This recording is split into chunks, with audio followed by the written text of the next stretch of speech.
কানাডার ইতিহাসের একটি অধ্যায়ের পরিসমাপ্তি ঘটল আজ। জাস্টিন ট্রুডো প্রধানমন্ত্রী হিসাবে আজ শেষ দিন অফিস করলেন। আগামীকাল শুক্রবার সকাল 11টায় নতুন প্রধানমন্ত্রী হিসাবে মার্ক কার্নি শপথ গ্রহণ করবেন। একই সঙ্গে শপথ নেবেন তার নতুন ক্যাবিনেটে যারা মন্ত্রী হবেন তারাও। দর্শক, এদিকে কানাডা এবং আমেরিকার মধ্যকার যে বাণিজ্য যুদ্ধ চলছে, দুই পক্ষের মধ্যেই উত্তপ্ত কথাবার্তা, অভিযোগ পাল্টা অভিযোগ এসব চলছে। এর মাঝখানেই ফেডারেল ফাইন্যান্স মিনিস্টার, আরও বেশ কয়েকজন মন্ত্রী এবং অন্টারিওর প্রিমিয়ার ডাগ ফোর্ড তারা এখন ওয়াশিংটনে অবস্থান করছেন। ওয়াশিংটনে ইউএস কমার্স সেক্রেটারি এবং হোয়াইট হাউসের ঊর্ধ্বতন কর্মকর্তাদের সঙ্গে তারা বৈঠক করেছেন। সেই বৈঠকে যে খুব বেশি ফল কিছু পাওয়া গেছে বিষয়টি তা নয়, তবে তাদের আলোচনা চলবে। প্রিমিয়ার ডাগ ফোর্ড জানিয়েছেন অন্তত উষ্ণতা কিছুটা কমেছে, তার আভাস তিনি পাচ্ছেন। এও বলছেন যে আলোচনা চলবে, সেরকম একটি পরিবেশ অন্তত তৈরি হয়েছে। দর্শক, আসুন আজকে কানাডার সামগ্রিক রাজনৈতিক, অর্থনৈতিক এবং এই যে ট্রেড ওয়ার, এইসব পরিবেশ পরিস্থিতি সম্পর্কে একটু হালনাগাদ যে তথ্যগুলো আছে সেগুলো একটু আলোচনা করি। জাস্টিন ট্রুডো প্রধানমন্ত্রী হিসেবে দায়িত্ব পালন করার শেষ দিনে একটি ভিডিও বার্তায় নাগরিকদের উদ্দেশ্যে একটি বক্তব্য দিয়েছেন। সে বক্তব্যটি শুরুই করেছেন একটি ক্যাপশন দিয়ে, hey Canada, one last thing. তিনি বলেছেন, I am proud to have served a country full of people who stand up for what is right, rise to every occasion and always have each others back when it matters most. সে video বার্তায় তিনি বলছেন, this may be last day here in this office, but I will always be boldly and unapologetically Canadian. My only ask is that no matter what the world throws at us, you always be the same. যাই কিছু ঘটুক না কেন, Donald ট্রাম্পের দখল করে নেওয়ার হুমকি, ট্যারিফ আরোপ, কিংবা পৃথিবীর যে কোনো জায়গায় যে কোনো পরিবর্তন হোক না কেন, আসুক না কেন, উই ক্যানাডিয়ান, আমরা ক্যানাডিয়ান থাকবো, কানাডা আমাদের থাকবে। এবং তিনি বলছেন যে এমন একটি দেশ, যে দেশের মানুষ যে কোনো প্রয়োজনের সময় উঠে দাঁড়ায়, একে অপরের পাশে দাঁড়ায়, একে অপরের সহায়ক হয়, এরকম একটি দেশের প্রধানমন্ত্রী হিসেবে দায়িত্ব পালন করতে পেরে তিনি নিজেকে গর্বিত মনে করছেন। দর্শক, জাস্টিন ট্রুডো বিগত সময়গুলোতে তার জনপ্রিয়তা একেবারে তলানিতে নেমে এসেছিল নানা কারণে, ইমিগ্রেশন, ইকোনমি, হাউজিং, নানা কিছু মিলিয়ে। কিন্তু ইন্টারেস্টিং জিনিস কি জানেন, মার্ক কার্নি যখন নেতা হিসাবে নির্বাচিত হলেন, যখন জনমত জরিপে অনেকটা পিছন থেকে জাম্প করে এসে পিয়ারে পোলিয়েভের অগ্রযাত্রাকে থমকে দিলেন, থমকে দিয়ে লিবারেল পার্টিকে একেবারে জয়ের ধারায় নিয়ে আসলেন, ঠিক সেই সময়ে সেই জনমত জরিপগুলোতে জাস্টিন ট্রুডো সম্পর্কে একটি প্রশ্ন ছিল। এবং জাস্টিন ট্রুডো, এটি তার জন্য সুখের খবর, স্বস্তির খবর, তিনি প্রধানমন্ত্রীর দায়িত্ব থেকে সরে দাঁড়াচ্ছেন এইটুকু জেনে যে ক্যানাডিয়ানরা তাকে দ্য বেস্ট প্রাইম মিনিস্টার হিসাবেই স্বীকৃতি দিয়েছে, অন্তত শেষ সময়টায়, যাবার সময়টায়।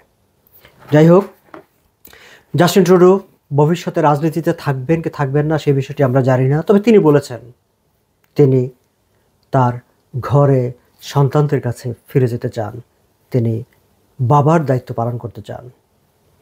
আপনারা যারা লাইভ অনুষ্ঠানে মার্ক কার্নির লিবারেল পার্টির কনভেনশন অনুষ্ঠানটি দেখেছেন, যেখানে জাস্টিন ট্রুডো তার বিদায় ভাষণ দিয়েছেন দলের উদ্দেশ্যে, মার্ক কার্নি তার অ্যাকসেপ্টেন্স ভাষণ দিয়েছেন, সেই ভাষণটির শুরুতে জাস্টিন ট্রুডোকে ইন্ট্রোডিউস করেছেন তার টিনেজার মেয়ে, এবং তার মেয়েটি বলছিলেন সেখানে যে গত 10 বছর আমি এবং আমার ভাই আমার বাবাকে আপনাদের জন্য ছেড়ে দিয়েছিলাম, সেই বাবাকে আমরা এখন ফিরিয়ে নিয়ে যাচ্ছি। এতদিন বাবাকে আমরা দেখতাম কেবল অনলাইনে, আমি আশা করব এখন বাবাকে আর অনলাইনে নয়, এখন আমরা আমাদের বাবাকে অধিকাংশ সময়, অনেকটা সময় ঘরে পাবো। টিনেজ মেয়ের আকুতি।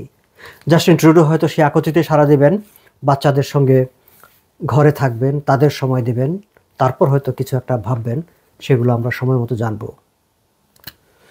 দর্শক, যেটি বলছিলাম যে মার্ক কার্নি আমাদের নতুন প্রধানমন্ত্রী কাল সকাল 11টায় শপথ নেবেন। ইতিমধ্যে যতটুকু জানা গেছে যে তিনি জাস্টিন ট্রুডোর ক্যাবিনেটের খুব বেশি যে পরিবর্তন করবেন তা নয়, কিন্তু বেশ কয়েকটি গুরুত্বপূর্ণ পরিবর্তন সেখানে আসছে। ইমিগ্রেশন মিনিস্টার মার্ক মিলার থাকছেন না, এটি ইতিমধ্যে চাউর হয়ে গিয়েছে, কিন্তু তার জায়গায় কে আসবেন সে বিষয়টি পরিষ্কার নয়। ফিসফাস সালমা জাহিদের নাম উচ্চারিত হচ্ছে, স্কারবোরো সেন্টারের এমপি। শেষ পর্যন্ত তিনি ইমিগ্রেশন মিনিস্টার হিসাবে শপথ নেবেন কিনা সেটি কাল সকালে জানা যাবে, কিন্তু এখন সালমা জাহিদ ইমিগ্রেশন বিষয়ক যে ককাস কমিটি, সংসদীয় কমিটি, সেই কমিটির একজন গুরুত্বপূর্ণ সদস্য হিসেবে অনেকদিন ধরে দায়িত্ব পালন করছেন। তার পরিবেশ মন্ত্রী বদল হচ্ছে স্বাস্থ্যমন্ত্রীও। ক্রিস্টিয়া ফ্রিল্যান্ডকে ক্যাবিনেটে আহ্বান জানানো হবে এমন কথা তিনি সেদিন মার্ক কার্নি সেদিন তার অ্যাকসেপ্টেন্স ভার্সনে বলেছিলেন, কিন্তু তাকে কোন মন্ত্রণালয় দেওয়া হবে সেটি নিশ্চিত না, কিন্তু অর্থ মন্ত্রণালয় তাকে দেওয়া হবে না এই ব্যাপারটি নিশ্চিত, কারণ বিভিন্ন সূত্রগুলো জানাচ্ছে যে অর্থ মন্ত্রণালয়ে জাস্টিন ট্রুডোর এই ক্রিস্টিয়া ফ্রিল্যান্ড পদত্যাগ করার পর যে লাব্লাঙ্ককে যাকে দায়িত্ব দেওয়া হয়েছে তিনি অর্থমন্ত্রী হিসাবে দায়িত্ব পালন করবেন বলে এখন পর্যন্ত যেসব তথ্য আমাদের কাছে আছে তাতে নিশ্চিত করা যায়।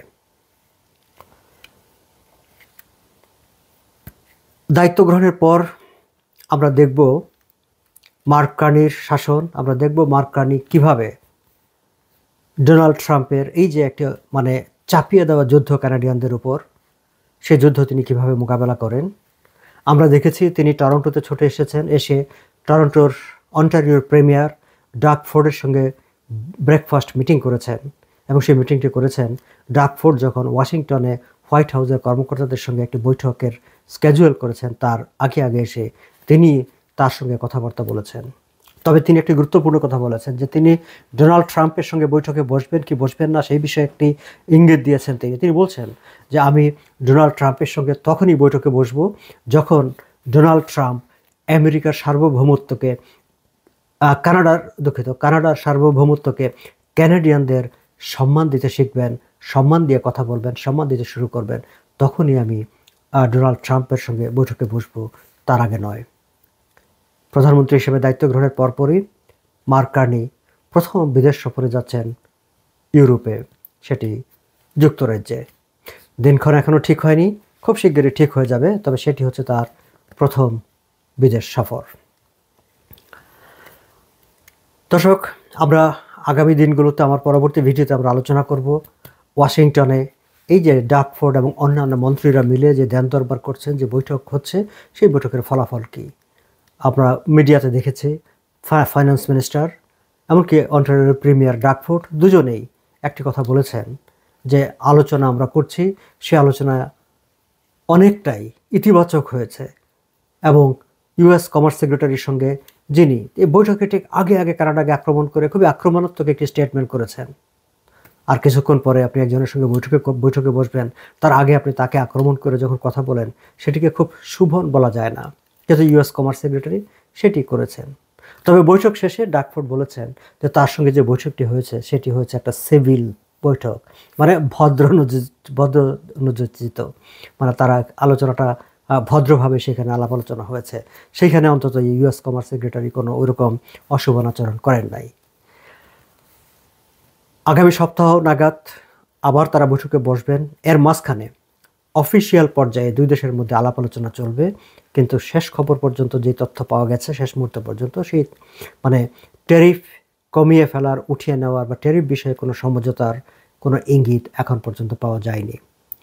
ইউএস যে ট্যারিফ কানাডিয়ান প্রোডাক্টের উপর আরোপ করেছে সেগুলো কার্যকর হয়েছে, কানাডা যেগুলো পাল্টা ট্যারিফ আরোপ করেছে সেগুলো কার্যকর হয়েছে। আমরা এই অবস্থায় এখন আছি, সামনের দিনগুলোতে কি ঘটবে সেই দিকে আপনারা নজর রাখছি, যথাসময়ে সেগুলো নিয়েও আপনাদের সামনে হাজির হব। ভালো থাকবেন আপনারা সবাই।